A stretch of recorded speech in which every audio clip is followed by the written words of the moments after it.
Hello everyone, welcome back. This is The Average Gamer. As you can see here, another Guns of Boom video. And in today's video, guys, I'm just gonna highlight some of the changes that they just did. There was a hotfix that just went in, and you're gonna see that all on the screen.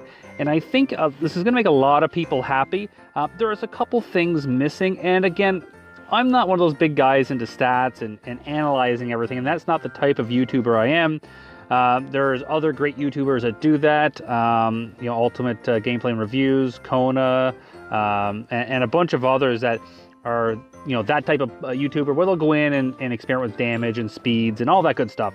I'm just going by what I've seen, and with, like I said, the hotfix that you're going to see on the screen here, of what they've changed. Now, I don't see the change here, a hotfix for the Scout, Brawler, and Panther Pants. They did say that they fixed the Porcupine, apparently, and I don't use it on any account, I don't even own it, but apparently there was a bit of a recoil on it that was added with the update. However, that said, I don't use it, so I'm not too sure, but in this hotfix note, they are saying and indicating that that has now been reversed, and everyone has their original Porcupine back, which makes sense. It's an expensive gun. I think it costs 3,000 gold. You want it to be good, and to see that kind of change to it would really suck if you owned it. So I'm happy to see that, but I did not see anything, if you see in these notes, anything regarding the Scout, Panther Pants, and the Brawler. So I don't know, they didn't even mention it here. I haven't seen it mentioned anywhere, so I'm not too sure if they're even aware of it. I mean, they should be. I mean, the community is in an uproar over these changes, and rightfully so. I think that kind of defeats the point of, well, obviously of the Panther Pants especially, but it kind of defeats the point of all three. I mean, unless you're going to replace them with different abilities, which they didn't do. Again, I don't use the Scout, I don't use the Brawler.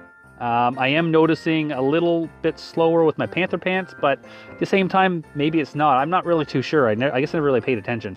As you can see in this video, as we're playing right now, I have my Panther Pants on. I'm not seeing a huge difference, but I could be wrong. Don't quote me on that, guys. I really don't want you to quote me on it. The other thing I just want to touch base on with, guys, is with this Christmas update, if you haven't already realized, when it comes to the new guns, do not go and make the mistake, and there's some other YouTubers and other players, including poor Funky, who dropped a bunch of money and bought the guns from the arsenal section, not realizing after dropping all that down that you still got to get the fragments. And so I think Funky said he spent like 7,000 gold to buy guns, to buy these and get the max and everything, only to not get the gun because he doesn't have the fragments yet. And he might never get the fragments, because you got to collect them before the 16 days is up, before the event is over.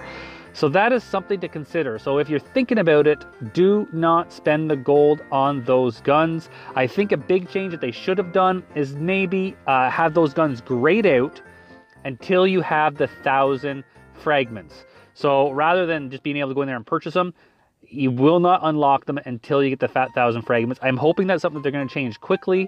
And it is a suggestion that I did send in as a suggestion for them to hopefully address and fix, so no other players go through that and end up with having themselves a bunch of money spent on and gold spent on weapons they can't even get yet because they don't got the fragments.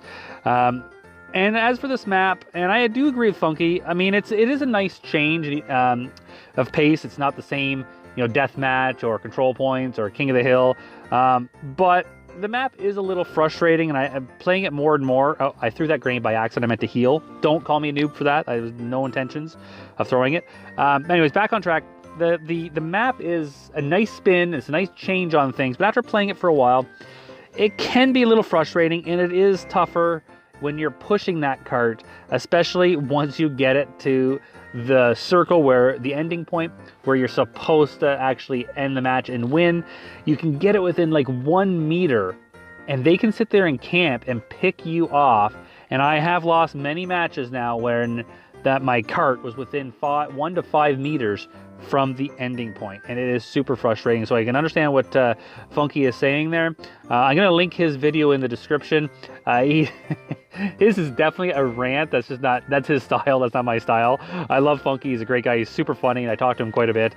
So yeah, I'll put a link in the description so you can watch his video. But anyways, guys, that's about it. I just wanted to kind of highlight this and kind of go over, you know, the hotfix and show you guys. I'm not going to sit there and read it word for word. You know, I had it on the screen there for you to read. I'll pop it up one more time here if you haven't already seen it. You know, I'd like to see some more maps. I'd like to see this type of map, but maybe changed a bit, simply because the way that spawns when people are defending you, pushing the cart, they get in behind you and they can camp you, and you can really struggle to get to the ending point with it. Anyways, guys, I hope you liked the video. If you did, smash that like button, and if not already, please subscribe, and I'll see you in the next one. Take care, everyone.